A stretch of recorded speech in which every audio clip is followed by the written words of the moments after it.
ni kwamba tunatarajia kufunga kambi zetu, kwamba kambi ya Nduta ifungwe itakapofika tarehe 31 mwezi wa 3 2026. Kwa mikakati yote ya urejeshaji wakimbizi kutoka Burundi lazima ifahamike kwamba ukomo wake wa kambi hii kuwepo ni tarehe 31 mwezi wa 3, na ujumbe huo uko kwenye maandishi mpaka Geneva. Lakini pia kwenye kuhamasisha kurejea kambi ya Nyarugusu, kambi ile kwamba mpaka mwezi wa 6 tarehe 30 iwe imefungwa. Na sababu kwa nini mwezi wa 6 ni kutokana na mchanganyiko uliopo pale wa Warundi na Wakongo. Kwa hiyo tunapaswa kuchukua hatua kwa tahadhari ili tusiwaathiri wasiohusika. Kwa hiyo ni muhimu mkajua hatua hizi. Ati rero ni ngirakamaro kumenya izo ngingo. Kwa hiyo ni matarajio yangu kwamba mkuu wa kambi na mkuu wa ofisi UNHCR Kibondo, kuanzia wiki ijayo naamini mtaanza utaratibu wa kuorodhesha vizuri majina, namna wakimbizi walivyojipanga, kusudi baadaye kwenye nyumba zao zije ziwekewe alama za X na tarehe za kuondoka, kila mmoja jue. Kwa ajili ya kulinda watoto na vijana tunalazimika kufikia hapo. Jiandikisha kama tunavyotarajia. Kwa hiyo natarajia mipango yote mnayoifanya hata huko kambini, jipangeni katika mwelekeo huo.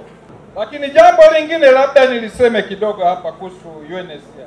Shughulikieni tatizo la kushindwa kupeleka wakimbizi wote wanapokuwa wanajitokeza kujiandikisha.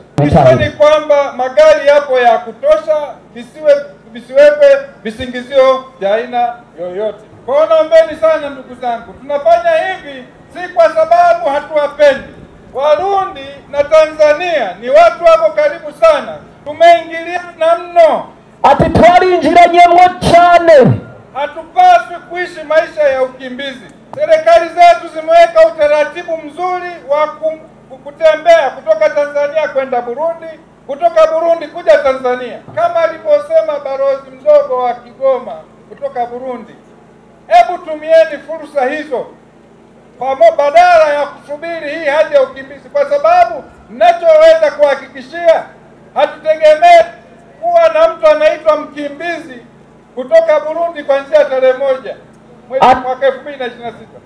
Kambi ile kwamba mpaka mwezi wa 6 tarehe 30 iwe imefungwa. Atiriya nkambi Nyarugusu ati gushika ukwezi kwa 6 mwakuza ati izoba yawugabo nayo. Na sababu kwa nini mwezi wa 6 ni kutokana na mchanganyiko uliopo pale wa Warundi na Wakongo. Ati none kubera ikinyarugusu azobera mu kwa 6. Ati ni kubera kuko hariya Inyarugusu baracanganye, impunzi ziracanganye, harimo Abakongomani ndetse n'Abarundi. Kwa hiyo tunapaswa kuchukua hatua kwa tahadhari ili tusiwaathiri wasiohusika. Huduma muhimu kama elimu kwa watoto na vijana ni kwamba ni sana kwamba haipo.